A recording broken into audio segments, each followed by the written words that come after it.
On this prequel episode, we've got our fan poll follow-up for The Witches. We're learning about Frank Herbert and previewing Dune.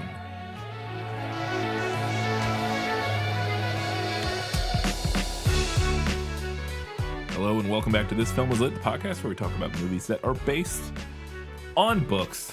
It's another prequel episode. We've got a lot to talk about, a lot to get to, so we're just going to get right into it with our patron shoutouts.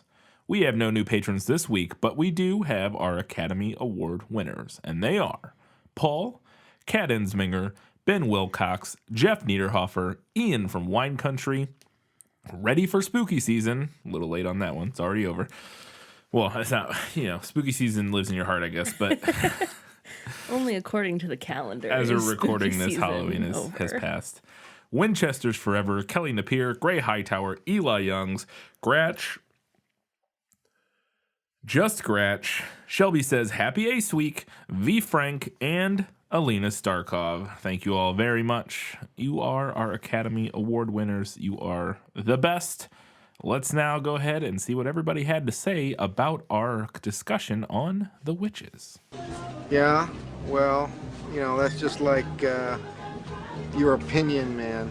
On Patreon, we did not have any comments, but we did get 2 votes for the movie and 2 for the book, plus 1 patron who couldn't decide between the 2.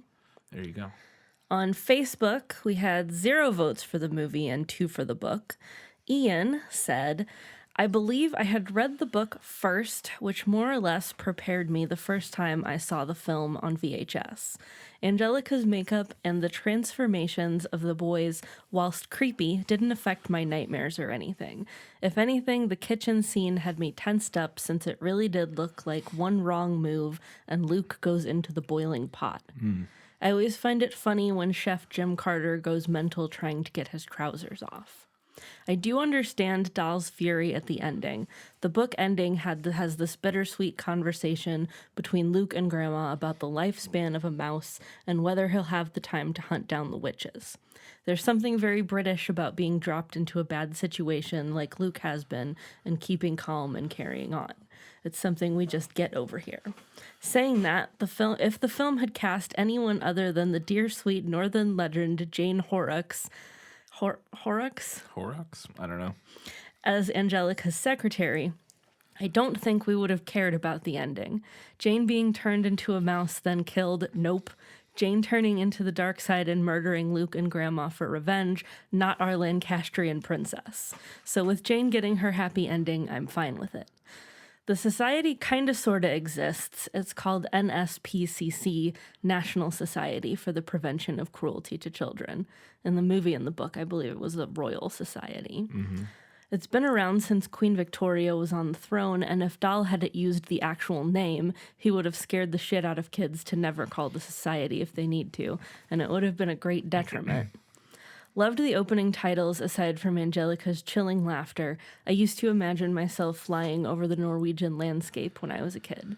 This is a tough call, but I'm going to give it to the book. Wow. Very, very well thought out. Lots of thoughts on various aspects. Yes, very well researched. I don't know who Jane Horrocks is. She must be I looked it up. She was in Absolutely Famous is according to Wikipedia, the role she is very well known for over there. Mm-hmm.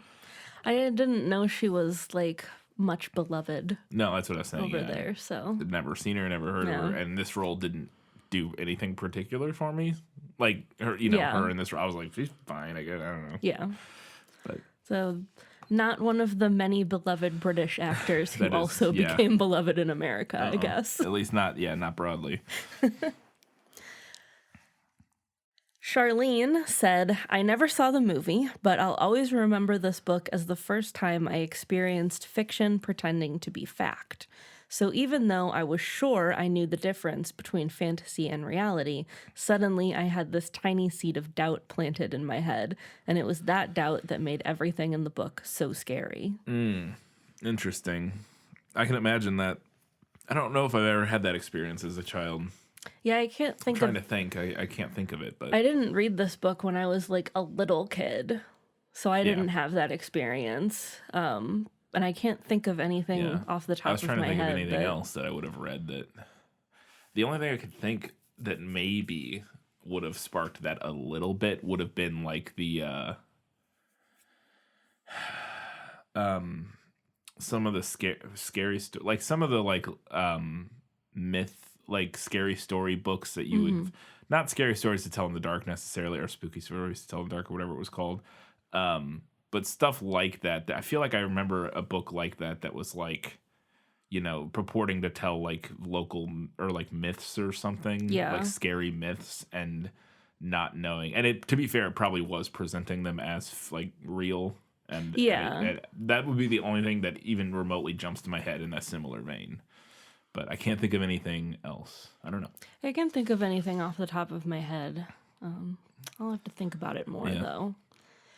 On Twitter, we had 6 votes for the book and 3 for the movie, plus 2 voters who couldn't decide. Kelly Napier said, "Oh no, I accidentally clicked the movie. Please change my vote to the book. Stupid Twitter not letting me change my mind. Let us edit tweets and votes." And I included that just in case anyone checks me on my numbers on Twitter, because I did move her vote when I did my count. Kelly also said, "I went with the book because I have yet to hear an actress playing the Grand High Witch pull off the accent I hear in my head when I read. I think Anne Hathaway gets it better than Angelica Houston, the one thing 2020 has over 1990, in my opinion. But neither of them sounds like I think they should sound." Interesting. Huh. Yeah, I obviously never read it, so I don't know what I would imagine. I definitely heard more of like a much thicker kind of like stereotypical Eastern European accent in my head, because it's definitely like it leans into the like the V's as W's kind of thing, which Angelica Houston does. Yeah, but I definitely read it a little bit like thicker. Shelby Suderman said, "Katie already summed up my feelings on why I prefer the book in her final verdict, but I want to add that the plan at the end of the book is to go to witch headquarters and turn them all into mice. Step 2 is to release an army of cats on them. The movie stiffed us on the kitty army," which is true. Yeah. I mean, technically the book did too, because they only talk about it. We don't actually see the kitty army, but... Yeah. Maybe there should be a sequel. On Instagram, we had 6 votes for the book and 5 for the movie. Jillian McLaren, 88, said, "Love the movie because of Angelica Houston." The Leap, 77, said, "Growing up, I really liked Roald Dahl's writing style. Between him and Ray Bradbury, it kind of shaped my own descriptive style as well. So nostalgia will push me toward the book, but that's not really saying the movie is terrible.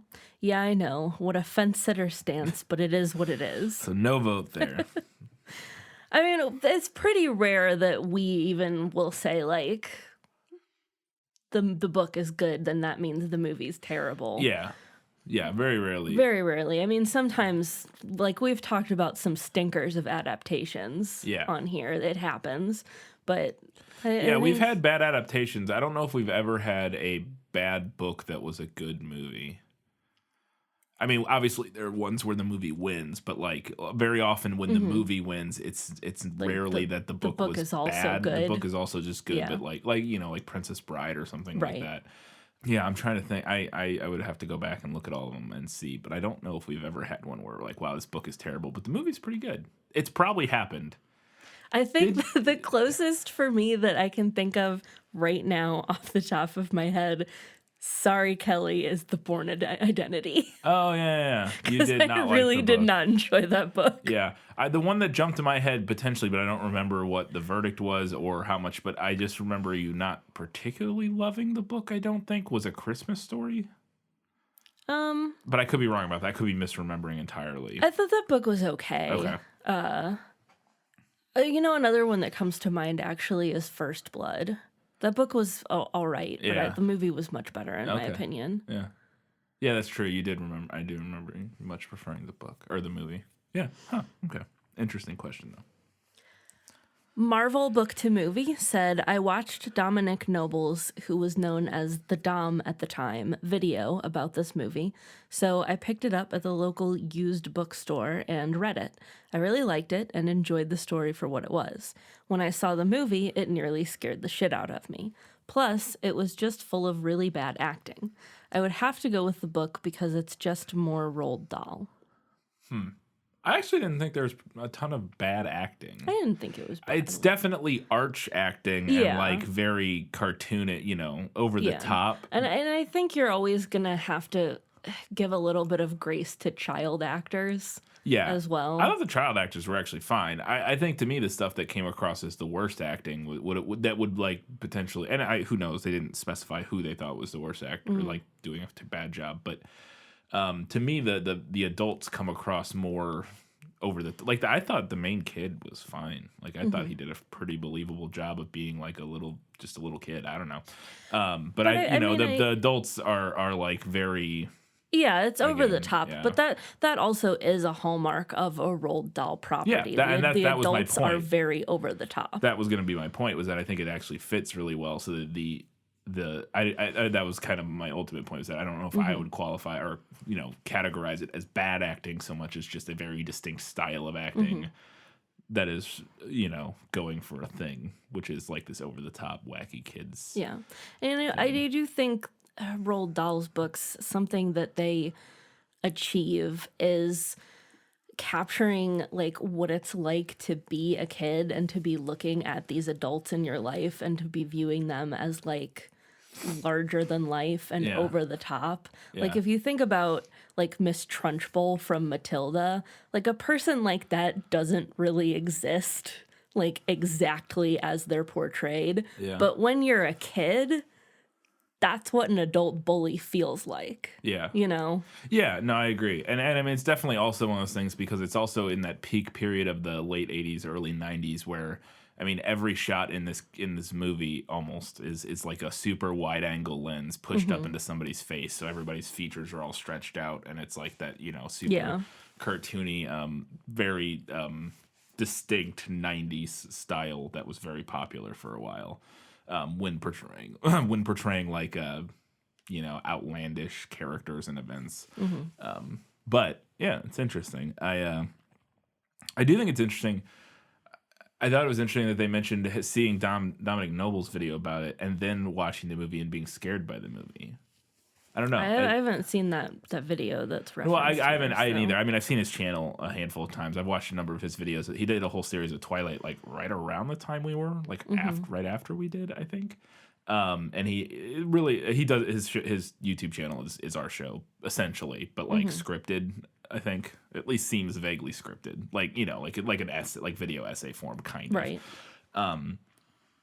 But I don't know. It was interesting. Yeah, we'll check out his video because I do like his channel quite a bit from what I've seen of it. I haven't watched a ton of his videos, but I have watched the Twilight ones, and they were fun. Our last comment on Instagram was from Library Juju, who said, "The book, the book, the book." There you go. That counts as 3 votes for the book. You can game the system. The book didn't need it. Yeah. Because our winner was the book with 16 votes to the movie's 10. So it was fairly close. But yeah, not a complete runaway. Not a complete runaway. I was a little bit surprised. I thought the movie might take this one. Yeah, because it is one of those things that you think more people might have just seen the movie and not read the book. Yeah, there's that. And then when we did our initial poll between the 1990 and 2020 versions, people were so enthusiastic about the 1990 version. Yeah. And it is one that gets has been kind of like a mythologized in the memory of people our age. Yeah. So I thought the movie might take it, but it was the book. There you go. All right, let's move along now to our Learning Things segment. And this week we're learning a little bit about the author of our upcoming episode about Dune, Frank Herbert. No matter what anybody tells you, words and ideas can change the world. Franklin Patrick Herbert Jr. was an American science fiction author, best known for the 1965 novel Dune and its 6 sequels. Lots of Dune. Yeah. Did he write all of them? All of those? I think so. I could be wrong, but I thought there was a situation where some of the sequels were written by like his son or something. Look into it. He had some posthumous publications, so they Okay. might have been worked on. I could be wrong, but I thought that he was one of the people that had us.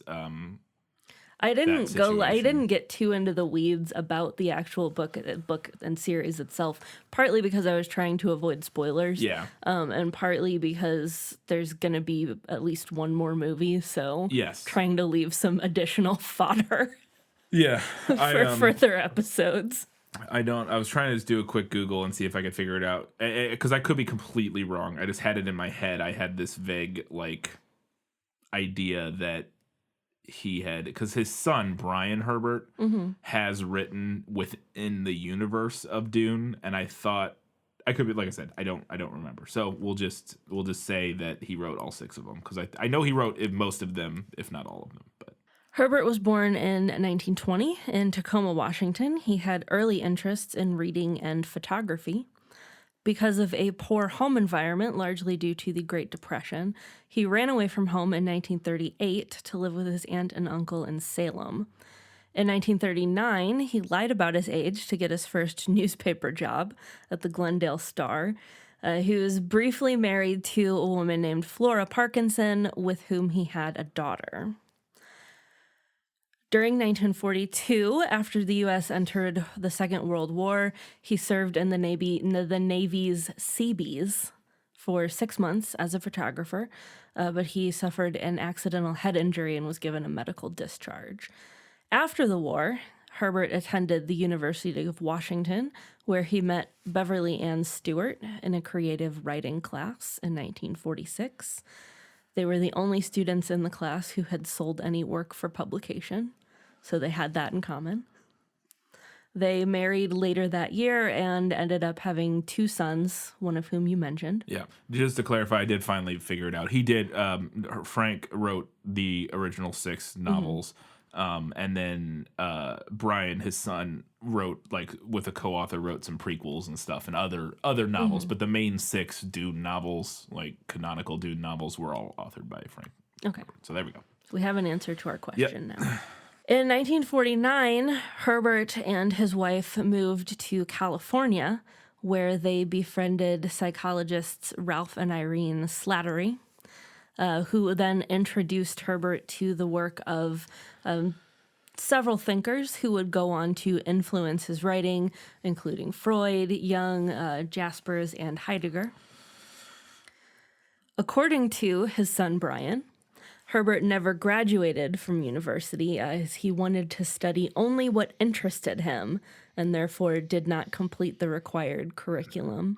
#relatable. So I think that seems to be a fairly common thing among particularly like gifted or talented people, or like hyper-focusedly talented people are just not interested in, Yeah.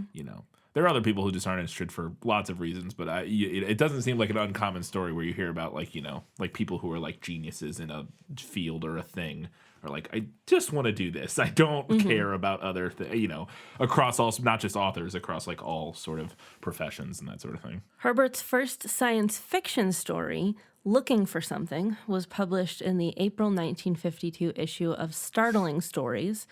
3 more of his stories appeared in 1954 issues of Astounding Science Fiction and Amazing Stories. I think we should go back to that model of naming literary magazines, by the way. We should return to tradition. Just adjectives. Just mostly adjectives. His career as a novelist began in 1955 with the serial publication of Under Pressure in Astounding. Herbert spent much of the 1960s focused on Dune, which I'm going to kind of skip over since we have a whole section on the book coming up shortly. By the early 1970s, he had retired from newspaper writing and become a full-time fiction writer, thanks to Dune. During the 70s and 80s, he enjoyed considerable commercial success as an author. Yeah, Dune did pretty well. Not at first, which we'll talk about, but eventually, yes, it did do pretty well. His change of fortune, however, was overshadowed by tragedy. In 1974, Beverly underwent an operation for cancer. She lived for another decade, but her health was very adversely affected by the surgery. So they had kind of a rough time. The years then following were tumultuous, with David Lynch's film version of Dune flopping in 1984, and also severe health issues for Herbert himself, leading to his death in 1986 of a massive pulmonary embolism while recovering from surgery for pancreatic cancer at the age of 65. In a 1973 interview, Herbert stated that he had been reading science fiction about 10 years before he began writing in the genre, and he listed his favorite authors as H.G. Wells, Robert A. Heinlein, Poul Anderson, and Jack Vance. He used his science fiction novels to explore complex ideas about philosophy, religion, psychology, politics, and ecology. Yep, that about sums up Dune. That's... Although there is that meme I saw the other day, and I'm sure you might have even shared it. No, maybe not. I think I saw it on the Philosophers in Space group, where it's like the 6 Dune books, and the first 2 it's like politics. The middle 2 it's like philosophy, and the last 2 it's like weirdly horny for some reason. So I think that would be the only thing missing there is covering complex ideas involving horniness. So the underlying kind of the underbelly of his work was a fascination with questions about human survival and evolution. Mm-hmm.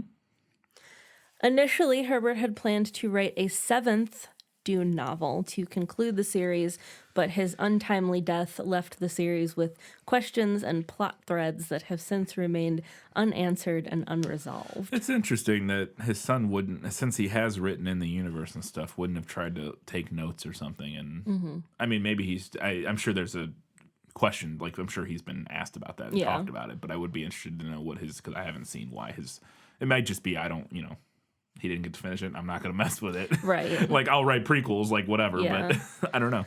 I mean, I could see that being kind of a no-win situation. Yeah. Like, nobody is going to regard that as the real ending. Yeah. And it's possible, like, maybe there weren't notes. Or, like, maybe, maybe he didn't have the any plot notes threads or were set anything. up, but maybe he hadn't, really planned out where it was going. Because, I don't know.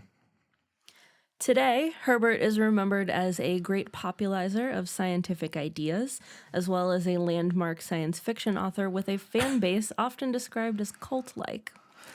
The Science Fiction Hall of Fame inducted Herbert in 2006. California State University Fullerton's Pollock Library has several of Herbert's draft manuscripts of Dune and other works with the author's notes in their Frank Herbert archives. Metro Parks Tacoma built Dune Peninsula and the Frank Herbert Trail in July 2019 to honor their hometown writer. I understand with only being a few hundred pages into Dune at this point, I understand why he would have developed a sort of cult-like fan base. It is some of the most well-realized fantasy. Not that I've read a ton, to be fair, but it is some of the most well-realized fantasy sci-fi, and I would categorize it as fantasy sci-fi. It has like really interesting hard sci-fi stuff, but it is, kind of fantasy sci-fi. It is some of the most well-realized and most well-built world building that I've ever read, like bar none. So I get it.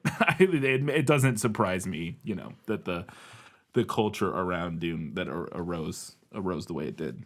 I didn't include it in my facts, but another thing I saw was that he actually did not like that when people described his fan base as being like a cult. Yeah. Because he did not care for cults. No, yeah. I mean, that's a big point of the books from what I've heard. Again, I'm not far enough in to have gone all the way there, but from everything that I've heard, the books are very much a one of the overarching thematic messages is, hey, don't make religions, don't make cults. That's a bad idea. It's not good. Yeah. All right, let's go ahead now and learn a little bit about the novel we were just talking about, Dune.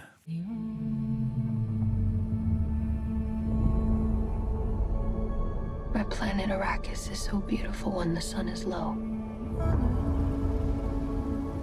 rolling over the sands. You can see spice in the air. The outsiders ravage our lands in front of our eyes.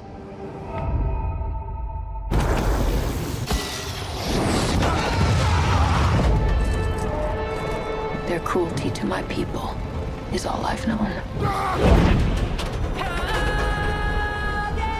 What's to become of our world? Dune is a 1965 science fiction novel by American author Frank Herbert, who we just learned about, set in the distant future amidst a feudal interstellar society in which various noble houses control planetary fiefs. Yep. The novel Dune spearheaded the Dune franchise. Indeed. Herbert began researching Dune in 1959. He was able to devote himself wholeheartedly to that endeavor because his wife had returned to work full-time as an advertising writer for department stores. So she was the breadwinner Nice. in the 1960s. He's out here living the dream. Allowing him to work on his passion project. Dune took 6 years of research and writing to complete and was much longer than other commercial science fiction of the time. Mm-hmm. Herbert later stated that the novel originated when he was assigned to write a magazine article about sand dunes in the Oregon dunes near Florence. He got over-involved and ended up with far more raw material than what he needed. That article was apparently never written. But he did write Dune. Yeah. Other significant sources of inspiration for Dune were Herbert's experiences with psilocybin Psilocybin. and That's magic his mushrooms. hobby of cultivating Yeah. mushrooms. Why am I not surprised by any of that? Arthurian legend, Middle Eastern and Islamic culture, environmentalism and ecology, empires and feudalism, and gender dynamics. Yep. Accurate from where I am so far. Dune was initially published in Analog Science Fiction magazine in 2 parts, comprising of 8 installments. It was then rejected by nearly 20 book publishers, with one editor prophetically writing, "I might be making the mistake of the decade, but..." I truly don't know how you could read more than like 20 pages of this and be like, nah, we're not going to... It blows my mind. I that don't think somebody they. I would don't think that. a lot of people. I don't think they read that much. Yeah, I feel. Yeah, I mean, I get. I was very not very far in when I was like, yep. I can't fathom. You have to consider too that Dune was the first book to do what it was doing. Yeah. So at least to arguably some there extent, was yeah. no market for it. Yeah, it definitely, at least to some extent, for sure. I am. Yeah, that is fair. I'm looking at it backwards through glasses, Yeah. where we have seen the popularity of Star Wars and Game of Thrones and all Yes. of these things that spawned from Dune and other places, but very significantly from Dune.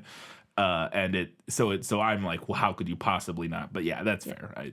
And especially because I'm going to talk like a minorly out of my butt because I don't know a ton about the history of science fiction Yeah, as a genre. I don't either. So. But my understanding of it is that up until kind of like around this time period, it was much more like pulpy niche Right. kind of a thing. Yeah. So when you get something like Dune, I understand how an editor would look at that and be like, what would we do with this? I get that, but I also Lord of the Rings existed at this point. True. And that's also a very apt comparison in terms of the way it world builds and everything. But and had Lord of the Rings had its... I don't know if it had its heyday or not, but it was out. But it was out, but Lord of the Rings surged in popularity in like the 60s or 70s, and so I it's think. possible then that when he was shopping this, Lord of the Rings hadn't. I don't know. I don't know the answer to that question. Because it got picked up by all the hippies. Right. As did Dune. So. Yes. Right place, right time. Yeah. Anyway, Dune did get published, despite being soundly rejected by many publishers. But Sterling E. Lanier, who was an editor at Chilton Book Company, had read the Dune serials when they were being published in Analog, and offered a $7,500 advance plus future royalties for the rights to publish them as a hardcover book. However, that first printing did not sell well, was poorly received by critics as being atypical of science fiction at the time. It's fantasy, you idiots, but also science fiction. Chilton considered the publication of Dune a write-off, and Lanier was fired. That poor guy. Right? Made the right call, and everybody and suffered for it. However, over the course of time, the book gained critical acclaim and its popularity spread by word of mouth. By 1968, Herbert had made $20,000 from it, far more than most science fiction novels of the time were generating. Not quite enough to let him take up full-time writing, but the publication of Dune did open doors for him, including opportunities with the Seattle Post-Intelligencer, with the University of Washington, and as a social and ecological consultant in Vietnam and Pakistan. Interesting. So there's a lot to be said about Dune's cultural impact, but we are going to save that for a future Learning Things segment. And then part 2 comes around. Yes. Because there's enough there that can be its own segment. Yeah. Dune has been called a mix of soft and hard science fiction. Hard elements include the ecology of Arrakis, suspensor technology, weapon systems, and ornithopters, while soft elements include issues relating to religion, physical and mental training, cultures, politics, and psychology. Yeah, this is spoilers. This is where Jedi come from. Basically. Not kind of. I'm saying that. I'm talking out of my ass. That's the vibe I got from reading the book so far. 100% George Lucas was saw this, and obviously there's lots of Jedi also pull a lot from Asian cultures and samurai and all kinds of stuff. I'm not saying exclusively. That's a vast and gross oversimplification, but there's a lot of elements of no idea mythology comes here. from one single thing. Obviously. All ideas are a mishmash. Yeah. That would be actually another interesting Learning Things segment sometime, the difference between hard sci-fi and soft sci-fi. We've talked about that a little bit. Yes, we've never done a dedicated. We 100% did some sort of segment where we talked about, it was when we did the sci-fi first fantasy. Yeah. And within that we discussed, I believe, like hard sci-fi, soft sci-fi, like kind of to some extent. Right, but we've never done a dedicated segment. Yeah, you're right. right. You're right. So I think that would be interesting. Yeah. Let us know if you're interested in that. Dune tied with Roger Zelazny's This Immortal for the Hugo Award in 1966, and it won the inaugural Nebula Award for Best Novel. Reviews of the novel have been largely positive, and Dune is considered by some critics to be the best science fiction book ever written. The novel has been translated into dozens of languages and has sold almost 20 million copies as of 2019. That might be higher now because of the movie. Yeah. Dune has been regularly cited as one of the world's best-selling science fiction novels. On November 5th of 2019, the BBC News listed Dune on its list of the 100 most influential novels. There we go. A couple thoughts from other big names in genre writing. Robert A. Heinlein described the novel as powerful, convincing, and most ingenious. Mm-hmm. I think that's on the back cover of my book. Probably. There's pull quotes from Heinlein and a bunch of people. Yeah. Arthur C. Clarke was another one of the pull quotes on the back. P. Schuyler Miller called Dune one of the landmarks of modern science fiction, an amazing feat of creation.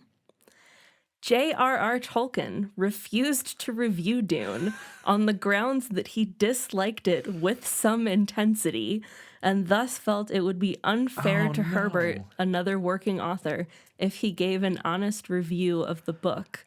I would be so desperate to know what J.R.R. Tolkien thought of it, or why he didn't like it. Why he disliked it, Yeah, I'd be very interested to know. I bet because that's out there somewhere. Maybe. He might have wrote about it in a letter or something. Is so, and I would imagine that, I feel like that would crush Herbert and be like, fuck. I gotta again with the how much similarity there is to things like Lord of the Rings in the world building and stuff. It does feel like he definitely pulled inspiration there. So it really probably would have been a little disappointed to hear Tolkien be like, nah. Well, so on those grounds, I do think it's nice of him to not. Yeah, that's fair, I guess. It's nice. But the fact that he did not like it is particularly hilarious when you hear this next quote from Arthur C. Clarke, who described Dune as unique and wrote, "I know nothing comparable to it except Lord of the Rings." Exactly. At the time, I would imagine that would be the only thing, at least the only thing that these people had, there. Who knows? There may be other works in other cultures and stuff that hadn't made it around. But yeah, at the time, for sure, it seems very likely that would be the case. Yeah. And now I think definitely like the big comparison is Game of Thrones. Yeah. Like yes, for sure. It's very similar in a lot of ways. And obviously Game of Thrones after. Yes. Dune, but and Game of Thrones definitely feels like a lot of some of the houses and and now obviously Game of Thrones is also based on real life events, which I don't think Dune was inspired by the War of the Roses, but I could be wrong. I don't know. I hadn't seen that anywhere. I did not see that anywhere either. But I mean, I knew nothing about Dune, and I saw like that first trailer, and I was like, oh, it's like Game of Thrones in space. Okay. Yeah. I mean, when you meet the characters, it becomes even more like Game of Thrones. I mean, there's Varys is a character basically, and like there's a character called the Beast who's basically the Hound, I think. I'm not far enough in to know, but like there's so many similarities in terms of like the archetypes of characters that are contained within this that it seems very Duke Leto is basically just Ned Stark, it seems like.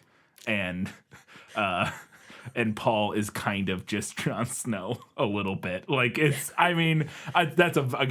a vast oversimplification. I have not read Game of Thrones, and I'm halfway through Dune, not even halfway through the first Dune book. So if you're a big fan of both, I get it that I'm, again, speaking way out of turn here. But those comparisons are not unfounded, I don't think.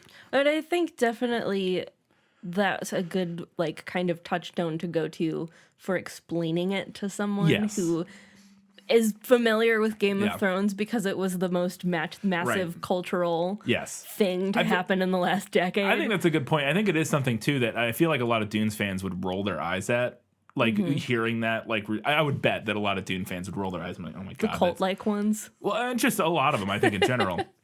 Just hearing somebody be like, oh, it's like Game of Thrones in space. Or like, oh, gee, okay. There's so much more, it's not just that. But like you said, I think it is a very succinct way to try to get across. Yeah, it's a succinct way to let somebody who knows nothing about it know, like, okay, this is what we're kind of looking at here. And it's actually accurate in this case in a way that a lot of other things compared to Game of Thrones aren't accurate. You know what I mean? In terms of like the politics and the world building and the character archetypes within Dune are very similar to what you find in Game of Thrones. Whereas, some people would say that same thing about like all kinds of stuff that they would compare it to Game of Thrones just because Game of Thrones was like a popular thing to compare it to. I think in this instance, it's actually accurate, at least again, to some extent. All right, let's go ahead now and talk a little bit about the 2021 film, Dune. We are House Atreides. There is no call we do not answer. There is no faith that we betray. Smile, Gurney. I am smiling. The Emperor asks us to bring peace to Arrakis. House Atreides accepts! I know you. There's something awakening in my mind. You need to face your fears. Come with me. You need to be ready. You've never met Harkonnens before. They're not human, they're brutal. The Duke's son sees too much. This is why Dune. Kill them all.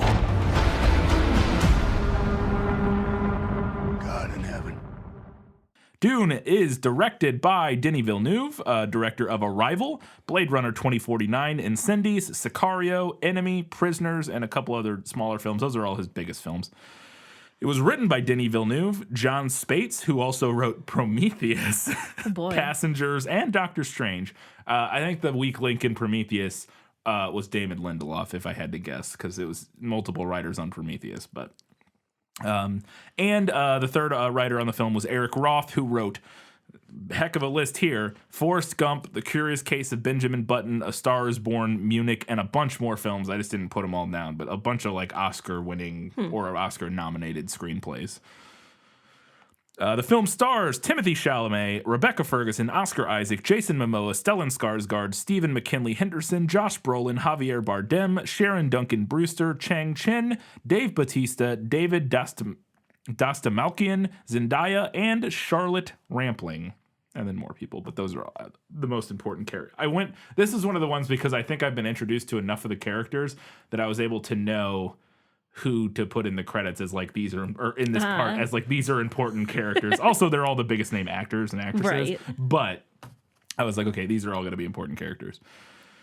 The film has currently an 83% fresh on Rotten Tomatoes, a 74% on Metacritic, and an 8.3 out of 10 on IMDb. And as of this time of recording, it has made, or actually as of the time of me writing these notes, which was 2 days ago, or a day ago, the film has made $293 million against a budget of $165 million, and that return has already ensured that a sequel will, in fact, be made, a part 2. This is the third completed adaptation of Dune after a 1984 film, as you mentioned, by David Lynch, and a 2000 miniseries on sci-fi created by John Harrison. I say completed because filmmaker Alejandro Jodorowsky, I know how to say his name, Jodorowsky's. No. I've heard, because I'll talk about it. Anyways, Jodorowsky had acquired the rights in the 70s to make an extravagant 14-hour adaptation of the book, but the project fell apart. This effort became the subject of a documentary called Jodorowsky's Dune, which released in 2013 that I have not seen, that I've been wanting to watch forever, but I just have never gotten around to it because it's supposed to be a fascinating documentary. And I think it will be even more fascinating now that I'll have read the book and seen the movie. I think that will make it even more interesting because this is my first interaction with Dune media other than, hearing of it in passing. This read and this watch through. So I did see when I was doing my book segment some stuff about how Dune was long considered unfilmable. Yes, often described as unfilmable. And as you mentioned, the 1984 film was a bit of a flop. It's beloved by some fans and hated by others. And the 2000 miniseries is very similar, beloved by some fans and hated by others for different reasons. There's a podcast I listened to called Skeptic's Guide to the Universe that they were all big fans of the book Dune, and they loved the 1984 version. Other people I know, big fans of the books, hate the 1984 version. So it seems like it was a very polarizing version. And we'll talk a little bit about, I have a note way down the road here about David Lynch and his version and why it is what it is, at least to some extent. So Legendary Entertainment acquired the film and TV rights for Dune on November 21st, 2016, and very quickly after that tapped Villeneuve to direct. In September of 2016, Denis said that, quote, "A long-standing dream of mine is to adapt to Dune, but it's a long process to get the rights, and I don't think I will succeed," end quote. I got news for you, 2016 Villeneuve. He also said that he felt he was not ready at that time to direct a Dune movie until he had completed projects like Arrival and Blade Runner 2049, and that with his background in science fiction films, quote, "Dune is my world." From the beginning, Villeneuve stated his goal to adapt the book as a two-part film, saying, quote, "I would not agree to make this adaptation of the book with one single movie," end quote, as Dune was too complex with power and details, and that a single film would not capture all of those details. In adapting the book, written in the 1960s for the 21st century, Villeneuve really wanted to reflect on realities that have happened related to overexploitation of the earth, and considered his screenplay a coming-of-age story, but also a call for action for the youth. Those were both quotes. While he decided to streamline many things, his main core goal was, quote, "I really wanted to make sure that the hardcore fans will find the atmosphere and poetry of the book intact," which that is... That sentence alone, if you would have, again, only being 200 pages in to the book or whatever, roughly 200 pages in, that sentence alone, if you had just showed me that after I read the first 102 pages, I'd be like, this guy gets it. Like what it is that people like about this. It's the atmosphere and the poetry, because it has some incredibly just fascinating writing. I've been writing a lot of quotes as I go, or, taking notes on a lot of quotes as I've been reading through. Villeneuve also chose to alter some of the arcs of female characters in the book, and this is a bit spoiler for our eventual episode, but he wanted to give them more respect and prominence. He stated, quote, "Femininity is there in the book, but I thought it should be up front." And according to Rebecca Ferguson, who plays Lady Jessica, which is Paul Atreides' mother, quote, Denny was very respectful of Frank's work in the book, but the quality of the arcs for many of the women have been brought up to a new level. There were some shifts he did, and they are beautifully portrayed now, end quote. So that's something to look out for upon watching the new movie, and we'll be comparing that to how they kind of work out in the book. Principal photography for Dune began on March 18th, 2019 at Origo Film Studios in Budapest. And also filming also took place in Wadi Rum in Jordan and ultimately finished in July of 2019. They also filmed some in the Netherlands? Norway? Somewhere up north, Arrakis. Most of the movie and book takes place on Arrakis, which is the Dune planet. Yeah. Caladan, which is their home planet, is like a wetter, like greener planet, and they filmed that in one of the Nordic countries. I can't recall where now. Wadi Rum, that's the place where a lot of stuff is filmed, yes, right? Star Wars was filmed, I believe, in Wadi Rum. I'm fairly the place certain. that like looks like Mars. Yeah. Like the Tatooine stuff, I think, was filmed in Wadi Rum. I could be wrong about that, but it rings a bell. So the film score was composed by Hans Zimmer, who was also a big fan of the novel Dune. And this I thought was really interesting. He turned down working with Christopher Nolan on Tenet to score this film. And if you know anything about, Hans Zimmer works with Nolan all the time. Like all of his big major scores are Hans Zimmer scores. And he was like, nope, I'm doing Dune. So as I mentioned earlier, David Lynch directed the 1984 version of Dune, and he stated that, quote, he has zero interest in Dune 2021. But we'll explain why. He cited that his issues have nothing to do with Denis Villeneuve, but with his own painful memories of making the 1984 version. And this is, I think, why the 1984 version becomes so polarizing for a lot of people. And this is a quote. "Because it was a heartache for me. It was a failure, and I didn't have final cut. I've told this story a billion times. It's not the film I wanted to make. I like certain parts of it very much, but it was a total failure for me." End quote. And famously, his version was like 300 minutes long or something. It's like 4 hours long. And the version they cut it down to is like the studio cut down to like 2 hours. Yeah. And so like so much of it is missing. And I think that has a lot to do with there are parts of it that he like he said, there are parts of it that he likes very much. And I think that some fans latched onto that stuff and was like, yes, it's there. And then other people were like, what the heck? And I think that has a lot to do with kind of the polarizing nature of people's opinions on it. Also, I bet it has a lot to do with when you saw the movie. If you saw it when you were a little kid, you probably would like it more. When you were younger, you'd probably like it more. But if you were an older Dune fan, and you're like, what the heck did they do to this thing? I could see that also being a part of it. This is not unlike the Star Wars prequels. Yeah, definitely to some extent. So I didn't know this. A spin-off prequel titled Dune: The Sisterhood was announced for HBO Max while they were marketing this film. I missed that completely. I saw this note when I was looking at this earlier, and my brain went Sisterhood of the Traveling Dune. Yep. That's what my brain did. No, the novel it's a prequel, or not novel, it's a prequel series covering, focusing on the Bene Gesserit, which is an order of space nuns. That's a vast oversimplification. And I haven't got nearly enough background on them to know much about them, because early on in the book, they're just sort of alluded to, and you meet a couple, Lady Jessica is a Bene Gesserit, but they're like a religious sect of women within that have like powers, kind of. It's interesting, but apparently they're making a TV series based on that. Interesting. Exploring that. We're all getting into the Marvel model. Yeah.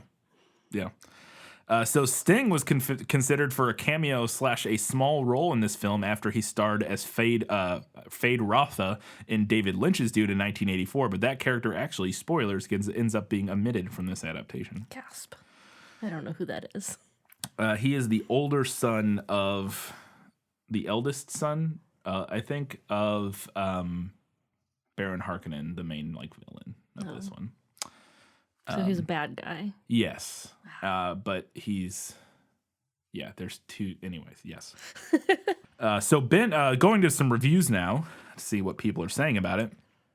Ben Travis of Empire Magazine gave it 5 out of 5 stars and said, quote, an absorbing, awe-inspiring, huge adaptation of half of Frank Herbert's novel that will wow existing acolytes and get newcomers hooked on its spice-fueled visions. If part 2 never happens, it'll be a travesty, end quote. Travesty avoided. Travesty averted.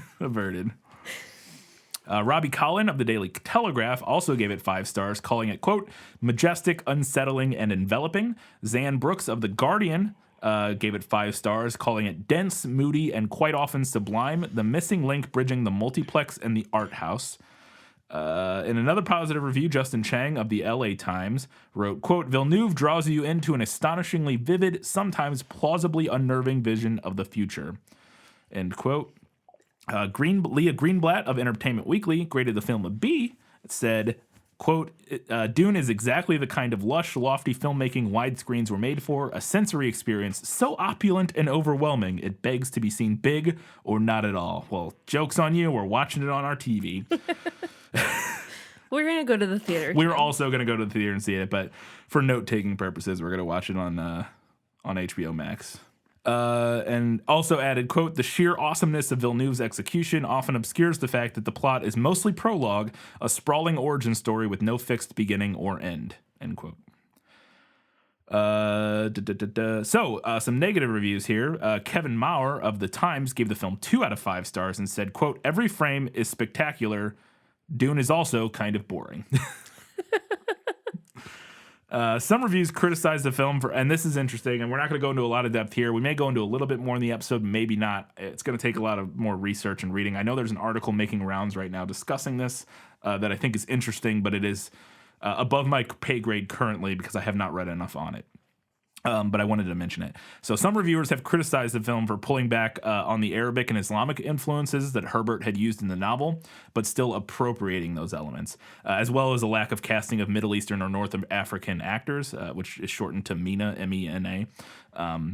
Spates, one of the writers, John Spates, stated that they had to pull back on their use of Arabic culture embedded in the novel for the film by saying, quote, the Arab world was much more exotic in the 1960s than it is today.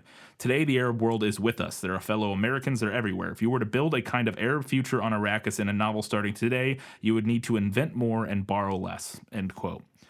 And not that that's an extensive or exhaustive quote addressing it, but like I said, I know there's an article that's been making the rounds discussing this that sounds particularly interesting.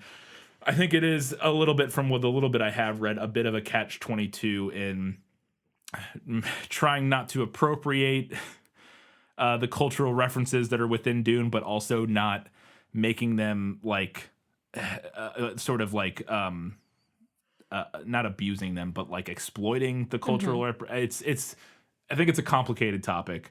At least the use of, because like within the book, and I haven't even got to them talking about it a lot, there's a lot of use of the Fremen people are essentially like a stand-in for like Middle Eastern, Northern African sort of like native people. And there's lots of use of language like jihad and that pulls a lot from Islamic religion and stuff like that.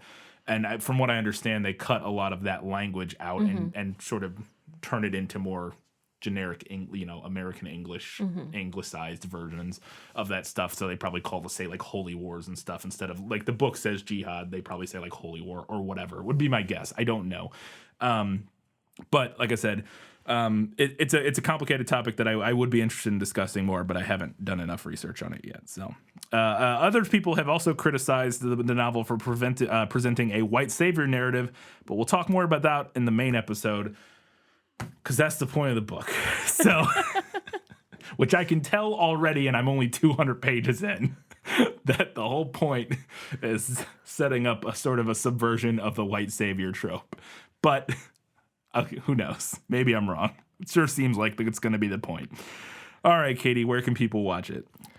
Dune is currently in theaters and also streaming on HBO Max. The simplest one of these we've done in maybe ever. At least as of time of recording this. If you listen to this episode much later, you'll have to look for it also. It'll probably be on HBO Max still. Yeah. It'll just won't be in theaters anymore.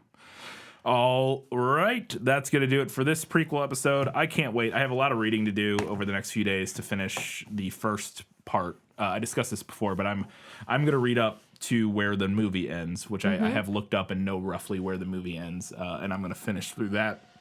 Because I just have not. I'm incredibly busy at work and stuff right now, and I just have not had enough time to read it as much as I wanted. So I'm not going to be able to finish the whole first book before the first movie, but I will be able to finish what's in the first movie. But as we mentioned before, we will be joined by Aaron Rabinowitz from Philosophers in Space and Embrace the Void, who has read the book several times, and all of the books, to my understanding. So he will be our fount of knowledge for that. Our Dune spurt. Our Dune spurt.